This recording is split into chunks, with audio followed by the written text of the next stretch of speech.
గత 2 వారాలుగా తెలంగాణలో కుండపోత వర్షాలు కురుస్తున్నాయి. రాష్ట్రం మొత్తం వర్షాల ప్రభావంతో అల్లాడిపోతుంది. గ్రామీణ ప్రాంతాల నుండి పట్టణాల వరకు జనజీవనం దెబ్బతింటుంది. ఇక రోడ్డు దెబ్బతిని రవాణా అంతరాయం కలుగుతుంది. ముఖ్యంగా తక్కువ ప్రాంతాలు నీట మునిగిపోయి ప్రజలు తీవ్ర ఇబ్బందులు ఎదుర్కొంటున్నారు.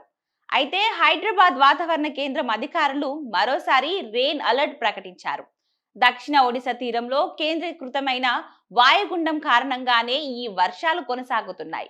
ఈ వాయుగుండం పశ్చిమ వాయువు దిశగా కదులుతూ ఒడిశాలోని భవనపట్నాన్ని సుమారు 50 కిలోమీటర్ల దూరంలో ఉంది. రాబోయే 12 గంటల్లో ఇది అల్పపీడనంగా మారే అవకాశం ఉందని అధికారులు స్పష్టం చేశారు. దీని ప్రభావం తెలంగాణపై మరింత అధికంగా ఉండే అవకాశం ఉందని అంచనా వేశారు. ఇక రెడ్ అలర్ట్ ఉన్న జిల్లాలు ఆసిఫాబాద్, మంచిర్యాల, ఆదిలాబాద్ జిల్లాలలో అత్యంత భారీ వర్షాలు కురిసే అవకాశం ఉన్నందున రెడ్ అలర్ట్ జారీ చేశారు. ఈ జిల్లాల ప్రజలు అత్యంత అప్రమత్తంగా ఉండాలని అధికారులు హెచ్చరిస్తున్నారు. లోతట్టు ప్రాంతాల ప్రజలు అవసరమైతే సురక్షిత ప్రాంతాలకు వెళ్లాలని సూచిస్తున్నారు. ఇక ఆరెంజ్ అలర్ట్ ఉన్న జిల్లాలు చూసుకుంటే నిర్మల్, జగిత్యాల, పెద్దపల్లి, భూపాల్పల్లి, ములుగు జిల్లాలకు ఆరెంజ్ అలర్ట్ జారీ చేశారు. ఈ జిల్లాల్లోనూ వరద ముప్పు ఉన్నందున అధికారులు తగిన జాగ్రత్తలు తీసుకోవాలని ఆదేశించారు.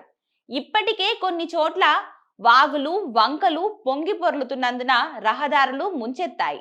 లోతట్టు ప్రాంతాల ప్రజలు సురక్షితమైన ప్రాంతాలకు తరలి వెళ్లారని అధికారులు చెప్తున్నారు. అవసరమైతే అధికారుల సహాయం తీసుకోవాలని వాతావరణ శాఖ అధికారులు సూచిస్తున్నారు. ఇక ఈ మేరకు వర్షాలు కురుస్తున్నప్పుడు అనవసర ప్రయాణాలు మానుకోవాలని, విద్యుత్ స్తంభాలు, వైర్లకు దూరంగా ఉండాలని చెప్తున్నారు. స్థానిక అధికారులు, విపత్తు నిర్వహణ అధికారులు బృందాలు ఇచ్చే సూచనలను తప్పక పాటించాలని, అత్యవసర పరిస్థితుల్లోనూ సహాయం కోసం హెల్ప్ లైన్ నంబర్లను సంప్రదించాలని అధికారులు సూచిస్తున్నారు. కాగా హైదరాబాద్ నగరంలో మంగళవారం జోరుగా వర్షం కురిసింది.